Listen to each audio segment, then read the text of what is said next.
No importa lo que te detenga, despierta tus sentidos con la fuerza del tigre y el poder de hierbas aromáticas legendarias. Tiger Balm actúa rápido para calmar, revitalizar y restaurar. Siéntete mejor y vuelve a disfrutar la vida con Tiger Balm. Buenas noches. ¿Qué seudónimo quieres que utilicemos al principio de la conversación?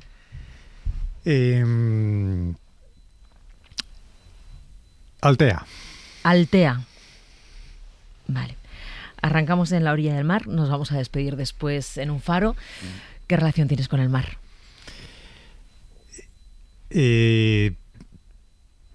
Tengo con el mar la relación de la persona que está lejos del mar y que nació en el centro de la península, que vive en Madrid y que siempre está deseando escapar al mar.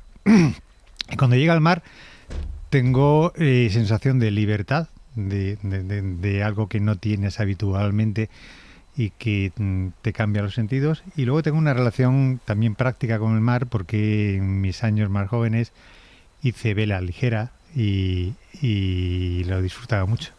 ¿Y tú recuerdas la primera vez que fuiste al mar? O sea, siendo de Cáceres, no sé si vais en verano al mar, si hubo un momento en el que tienes ese descubrimiento del mar o ibais desde muy pequeños, entonces no tienes ese recuerdo claro de descubrir el mar.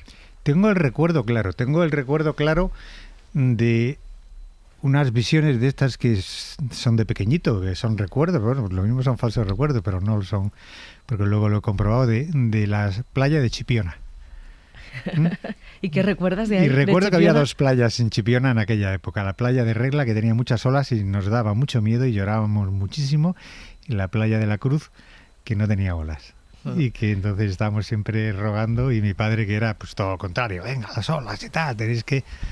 Y tengo grabado aquello del miedo que le teníamos a la playa de Regla, ¿no? De las olas. Bueno, vámonos al Cáceres de tu infancia. ¿Cómo recuerdas ese Cáceres? ¿Cómo era esa ciudad?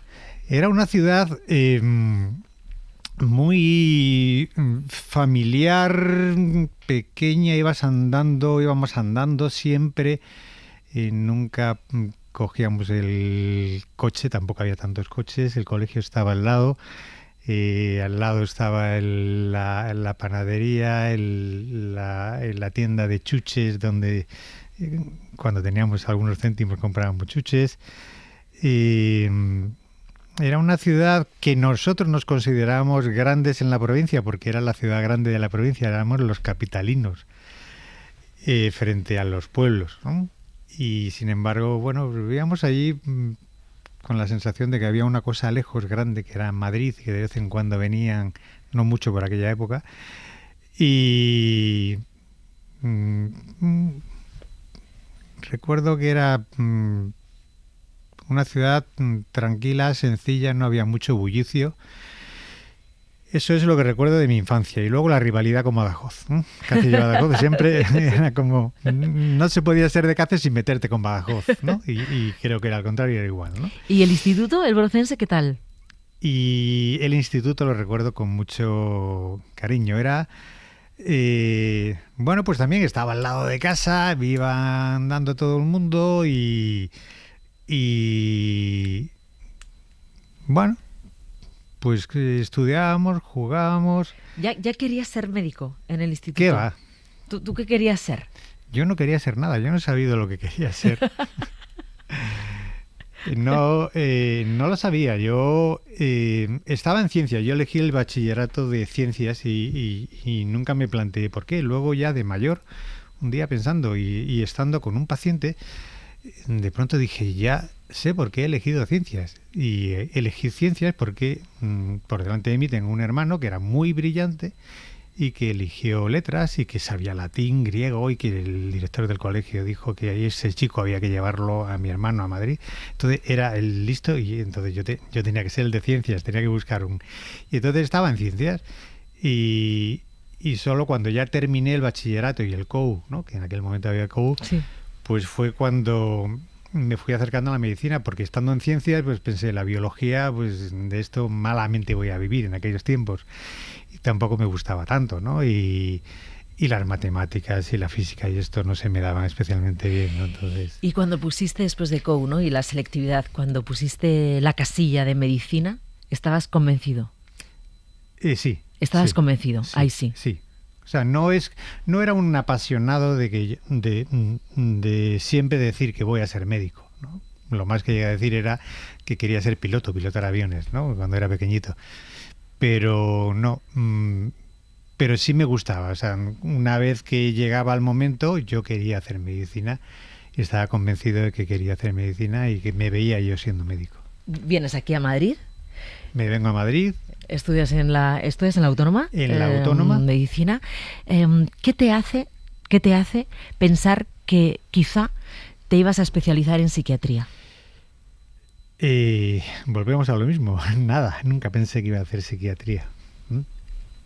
De eso, a ver, no es que vaya con el carácter, es que también lo he descubierto con el tiempo, que uno, bueno, le van viniendo decisiones, o a veces hay personas que ya lo sienten, pero hay personas que no lo sienten. Entonces yo no he sentido nunca, yo me metí en medicina y nunca pensé que iba a ser psiquiatra, ni se me pasó por la cabeza. Podía haber pensado, voy a ser médico o más cirujano, pero no se me había pasado por la cabeza. Sí que es cierto que me gustaba mucho la neurociencia, y que en la Autónoma, en la Facultad de Medicina, se estudiaba con lo que se llamaba el sistema integrado, que eran todas las asignaturas de un área en un curso, ¿no? Entonces, en el segundo curso dábamos la neurofisiología, la neuroanatomía, la neurobiología en general, y entonces a mí me gustaba mucho el sistema nervioso. Y dentro del sistema nervioso lo que me gustaba era el tema del cerebro más conductual y más emocional. Y yo recuerdo que en un momento le pregunté al catedrático que estaba dando una clase sobre, bueno, las conexiones, el pensamiento, el tal, ¿no? Y se me ocurrió a mí, ¿no?, que no preguntaba mucho, pero ese día tenía yo que hacer el tonto, ¿no? Y le dije, profesor, entonces con todo esto de las conexiones, ¿dónde está el yo? Y me dijo, y me respondió, y era una persona muy religiosa, ¿no? Dice, eso apúntese usted a alguna creencia o alguna religión, porque yo no se lo puedo responder, ¿no? Bueno. Y bueno, y luego ya entré en contacto con la psiquiatría en quinto era la psiquiatría clínica y me empezó a gustar. Y a mí me gustaba mucho, en bachillerato me gustaba mucho la filosofía y la historia. Y tampoco hice filosofía porque, bueno, no lo veía. Yo quería ser médico, que me veía como médico, pero la mezcla de la psiquiatría con el pensamiento y con la historia y el yo y las neuronas. Pero lo pasé muy mal, ¿eh? Cuando yo hice el MIR y tuve que elegir una plaza y podía elegir porque tenía buena nota, ¿no? Yo tenía endocrino, medicina interna, todo lo que fuera muy global.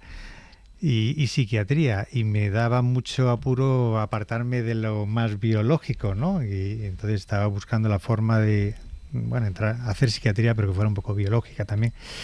Y lo pasé mal, pero al final di al botón y ya está. Y aquí estás. Bueno, hoy tenemos como gato pardo, como invitado al doctor José Luis Carrasco. Es uno de los mayores expertos en trastornos de personalidad. Es uno de los 100 médicos más influyentes de España, según la revista Forbes. Es el director y creador de la unidad de trastornos de personalidad del Hospital Clínico San Carlos de Madrid. Y te hemos llamado por muchas cosas, José Luis Carrasco, porque queríamos hablar de personalidad, porque queríamos hablar de los trastornos de la personalidad y porque al final esto que te dijo ese profesor, el dónde está el yo, ¿no? Igual también vamos a poder comentarlo en esta entrevista, porque una oyente nos dijo, me gustaría que alguna vez tuvieras como invitado a Gato Pardo a algún experto en trastornos de personalidad, lo dijo así, que es una de las enfermedades más olvidadas o algunas de las enfermedades más olvidadas. De eso vamos a hablar luego, porque yo quiero que hablemos de la personalidad y sus trastornos, que es el libro que has publicado, para que nos expliques qué es la personalidad y luego vamos a esa segunda parte, que son los trastornos de personalidad, porque no es lo mismo. Entonces, tú dices al principio del libro que has tardado casi 30 años en decidirte a escribir sobre la personalidad porque no es nada fácil, porque es muy complejo y sobre todo porque es muy arriesgado. ¿Por qué lo dices? Bueno, pues probablemente entendí la respuesta que me dio aquel profesor, ¿no? Que es como ¿dónde está el yo?, ¿no? Porque hablamos mucho de personalidad, todos mencionamos, tienen una personalidad de tal tipo, yo soy de tal tipo, mi personalidad, y al decirlo nos estamos refiriendo a mi yo o al yo del otro, ¿no? Y sin embargo es mucho más complejo, ¿no? Es mucho más complejo, y hablar de la personalidad es arriesgado porque es muy fácil incurrir en especulaciones o en mezclar tus ideas culturales o tus valores morales, en definir lo que es lo correcto, lo no correcto, la personalidad sana. En hacerlo todo científico puede ser árido, aburrido, pero mezclarlo con la vida normal y la antropología puede ser un poco subjetivo. Y bueno, pues hasta que no he tenido la sensación de que he vivido mucho y he visto, he estudiado mucho, he leído y he visto muchas vidas y muchas personalidades trastornadas, no he tenido la sensación de que podía ponerme a hablar de ellos sin que metiera la pata o estuviera haciendo pedagogía personal o estuviera siendo anticientífico, ¿no? Hay una parte interesantísima al principio del libro, la primera parte del libro habla de la personalidad, de cómo somos. Explicas que la personalidad nos hace lo que somos, personas, nos diferencia de otros mamíferos nuestra personalidad. Es verdad que la utilizamos muy alegremente. Una persona es extrovertida o introvertida, o es que tiene una personalidad muy difícil, decimos, ¿no? O es que yo soy así y no voy a cambiar nunca. Y una de las cosas que tiene esta primera parte es que nos explicas que la personalidad no nos tiene por qué atar, que nosotros podemos ser ahora de una manera y con los años cambiar de otra manera. Hablo de personas que no tienen un trastorno ni una patología, sino es nuestra personalidad, ¿no? Que parece que a veces estamos como muy atados, ¿no? Yo soy así, no voy a cambiar. No, sí puedes cambiar. Exactamente. Ese es uno de los conceptos equivocados que tenemos y además que viene desde hace mucho tiempo, ¿no? Se ha instalado el que uno tiene su personalidad como su estructura, que sería como su yo, ¿no? Y en realidad no es así. Hay muchas cosas de la personalidad que podemos cambiar y que de hecho estamos cambiando cuando la necesidad nos obliga. Y la personalidad es de esas palabras que terminan en "ad", ¿no? Como la generosidad, como la amabilidad, que son un poco, son cosas humanas y un poco virtudes. O sea, uno puede ser más amable, puede tener tendencia a ser poco amable, pero la amabilidad significa que se puede cultivar. La personalidad es lo que nos permite ser personas. Por eso los animales, he discutido con algunos amigos, pues mi perro tiene personalidad, no, tiene otra cosa, ¿no? Personalidad es la facultad de poder ser persona.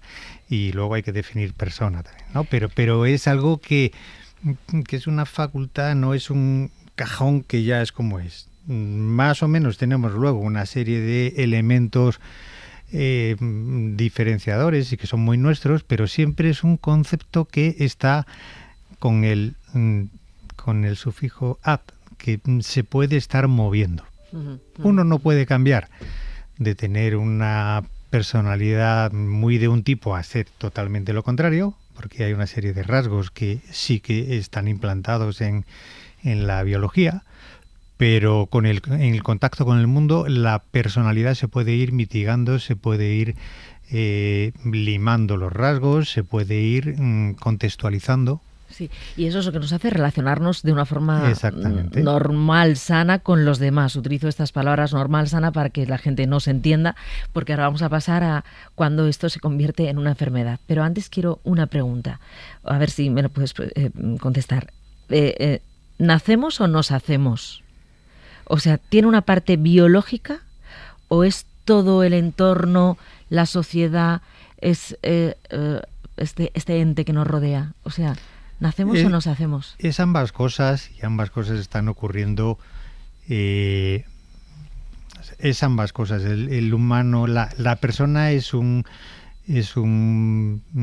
fenómeno en continua formación, con lo cual ya cuando nacemos traemos una serie de cosas, algunas de las que traemos también pueden cambiar por circunstancias ambientales y biológicas, y esas cosas que traemos se están desarrollando en el contacto con con lo que nos está ocurriendo en el mundo y con cómo nosotros estamos. Es decir, aquello que traemos no es nada, empieza a cobrar vida y a ser algo en el contacto con el mundo, con lo cual somos en la medida que nacemos y nos estamos haciendo sobre aquello que nacemos. Vale, ahora vamos a los trastornos de personalidad, que es lo que nos preguntaba este oyente. ¿Qué es un trastorno de personalidad? Un trastorno de la personalidad es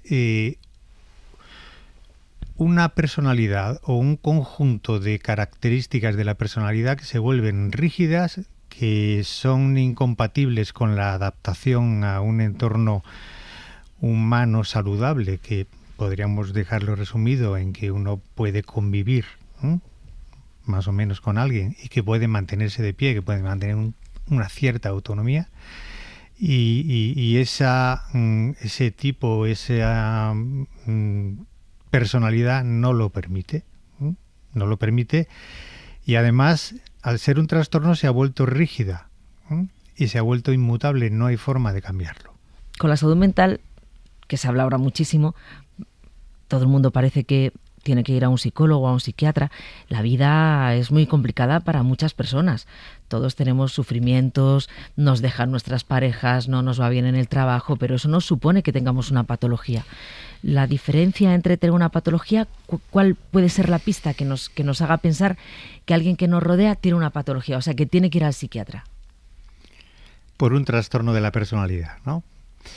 Cuando tiene un carácter absolutamente imposible y no tiene... imposible me refiero, o sea, que no puede convivirse con esa persona, que no tiene autonomía, no puede mantenerse si no es enganchado a nosotros o a alguna otra persona, y no tiene una autocrítica sobre ello, no es del todo consciente. Bueno, es consciente, pero no lo reconoce como algo que falla en él o en ella, sino que lo atribuye a que todos me estáis tratando mal, o se me está haciendo mal, o no se me está queriendo. Es decir, está pasándolo mal. No es capaz de, bueno, pues de salir adelante y de estar bien con la gente, pero todo lo atribuye a algo de fuera. Algo de fuera. Y no tiene la sensación de que pueda cambiar ninguno de sus parámetros. Sí, decías que cuando erais jóvenes y estabais estudiando, pensabais que la persona que tenía un trastorno de personalidad hacía sufrir a los demás, pero ellos no sufrían. Pero que la experiencia te ha demostrado que ellos también sufren y ellos también lo pasan mal. Sí, eso era lo que se pensaba en la psiquiatría, bueno, de hace 50 años, ¿no? Que el neurótico, que es lo que digamos sería la mayoría de las personas, sufre por las cosas de la vida y la psicopatía o luego trastorno de la personalidad hacía sufrir a los demás. Luego descubrimos que hay muchos trastornos de la personalidad que sufren mucho, sobre todo el trastorno límite de la personalidad, que es el más frecuente y que tiene mucho sufrimiento. Lo que le falta, y ahí es donde está la clave del trastorno, es que no tiene la capacidad para convertir ese sufrimiento en una especie de palabra de sufrimiento, de idea de noción del autosufrimiento. Entonces, y eso le pasa porque le faltan cosas, ahí es donde está el trastorno. Hay elementos en el cerebro, hay áreas que son donde se gestionan ese ponerle nombre al sufrimiento y a la conciencia del sufrimiento. Entonces, estas personas sufren mucho, pero el sufrimiento inmediatamente les lleva a buscar un culpable, a buscar una causa. Y están peleados, o se defienden, o atacan. Y por eso se decía que no sufren, que siempre están haciendo sufrir, pero sí, luego hemos descubierto que sí que sufren, lo que pasa es que no tienen palabras para ello. Y cuando uno conecta con eso, con su sufrimiento, cambia totalmente. Y la terapia consiste en que ellos puedan entender y nominar y dar una especie como de término difuso a yo estoy sufriendo porque algo no está bien en mí. ¿Se puede prevenir, doctor Carrasco? O sea, ¿podemos prevenir los trastornos de personalidad? Se puede prevenir, lo que pasa es que es tan complejo el desarrollo de la personalidad que no es fácil decir ahora cómo se puede prevenir. Hay algunas pautas que son muy sencillas, quizá un poco obvias, ¿no? Pero hoy sí que sabemos que crear buenos vínculos y vínculos relacionados sobre todo con el afecto, con la escucha, con la comprensión, y menos relacionados con la exigencia. Eso no quiere decir que no haya que poner exigencia, ¿no? Pero menos relacionados con el éxito, con el te quiero en la medida que vales, ¿no? Eso ayuda a que haya menos trastornos de la personalidad. Hoy sabemos que el trauma, los acontecimientos traumáticos, las humillaciones infantiles, la falta de comunicación emocional está relacionada con que haya más trastornos de la personalidad, ¿no? Y el consumo de drogas en la preadolescencia también induce mucho a trastornos de la personalidad, pero eso ya más tardíamente. Entonces habría dos etapas, una en el nacimiento, en los 3 primeros años de vida, donde el estar pendiente amorosamente funciona. Y el mundo en el que vivimos con las redes sociales, cuando dices esto de la expectativa que tienen los demás sobre nosotros, el postureo que hay en las redes sociales, porque antes parecía que solo teníamos que agradar a nuestros padres, ahora parece que tenemos que agradar a todo el mundo, incluso a todo el mundo, aunque no le conozcamos, ¿no? Sí, la verdad es que el mundo de las redes sociales casi está creando una especie de casi trastorno de la personalidad colectivo, porque uno de los elementos base de la personalidad y de los elementos básicos que se alteran en los trastornos de la personalidad es la identidad, la sensación del uno mismo, del yo mismo, en la medida que yo me siento y más allá de lo que los otros digan de mí. Sí, sí. Entonces la imagen es la identidad floja por dentro y solamente constituida por fuera, por la mirada del otro. Lo que aparento, ¿no? Lo que aparento, lo que enseño, lo que muestro en mis fotos. Y eso es el trastorno de la personalidad. En realidad es toda una conducta defensiva que oculta la debilidad, la flaqueza y el sufrimiento interno. Bueno, pues las redes sociales en gran parte es una forma de estar mostrando una imagen que nunca es mala. Siempre es una imagen buena, y si habla de enfermedad suele ser una imagen grandiosa, pero nunca es una imagen auténtica, sencilla. Bueno, a ver, no nunca, hay gente que sí, pero el mal uso del que me estás comentando favorece común, muchísimo. Y luego además favorece mucho la gratificación inmediata, que eso produce personalidades con rasgos impulsivos, hiperactivos, con falta de paciencia, con poco autocontrol. Entonces está dando lugar a más personalidades con rasgos impulsivos de los que había antes. Doctor, ¿dónde crees que está el reto de la psiquiatría para los próximos años? El reto de la psiquiatría... El reto de la psiquiatría está en eliminar las enfermedades mentales. Y aquí tenemos que hablar de psiquiatría y salud mental, que últimamente lo mezclamos mucho. Evidentemente están mezclados, pero hay una parte de enfermedad y una parte de salud mental.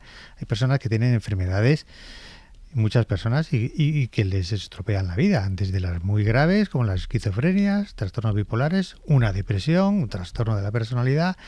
Eso le viene a quien le viene por factores propios y del ambiente, pero cuando se tiene, se tiene. Entonces tenemos que seguir investigando para seguir encontrando todo lo que podamos en investigación de psicoterapias, en investigación cerebral, en investigación de fármacos, todo lo que haga reduzca el sufrimiento y, como en cualquier especialidad de la medicina, ir eliminando o sabiendo más de las enfermedades mentales. Y el siguiente reto es la unión con la salud mental. ¿En qué medida la salud mental general puede contribuir a reducir las enfermedades mentales y cómo estructurar la salud mental? Que esa es una gran pregunta, porque ahí también nos metemos en cómo es la persona mentalmente sana.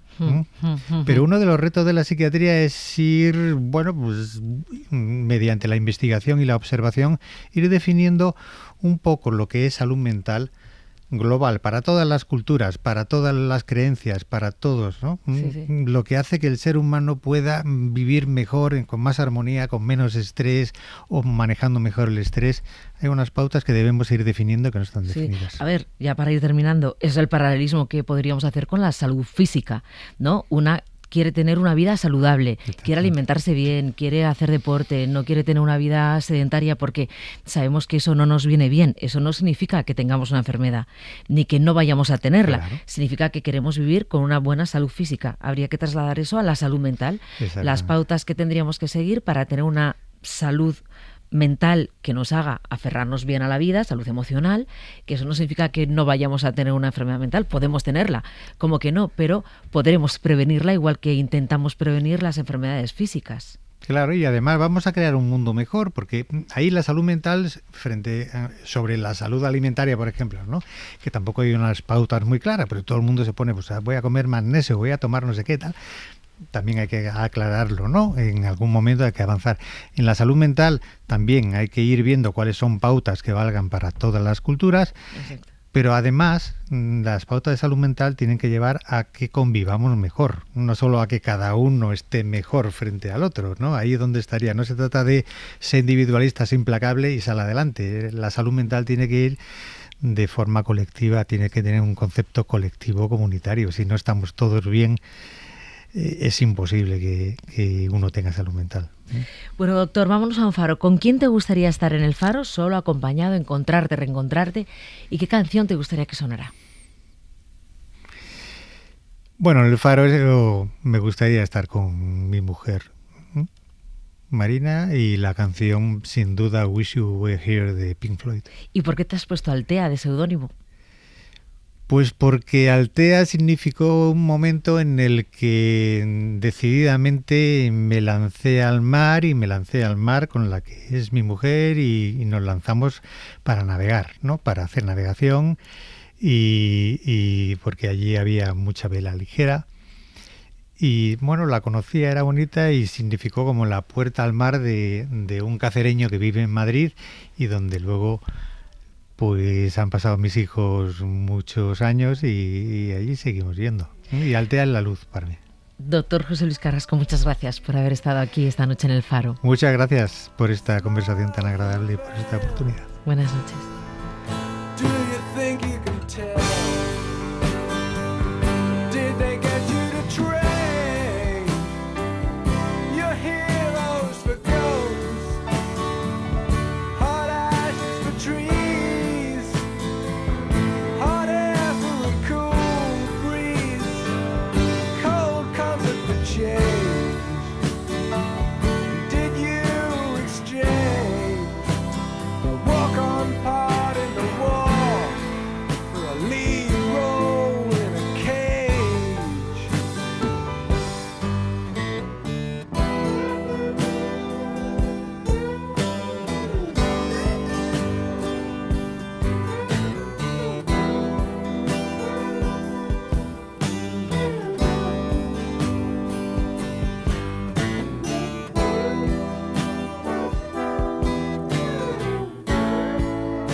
No importa lo que te detenga, despierta tus sentidos con la fuerza del tigre y el poder de hierbas aromáticas legendarias. Tiger Balm actúa rápido para calmar, revitalizar y restaurar. Siéntete mejor y vuelve a disfrutar la vida con Tiger Balm.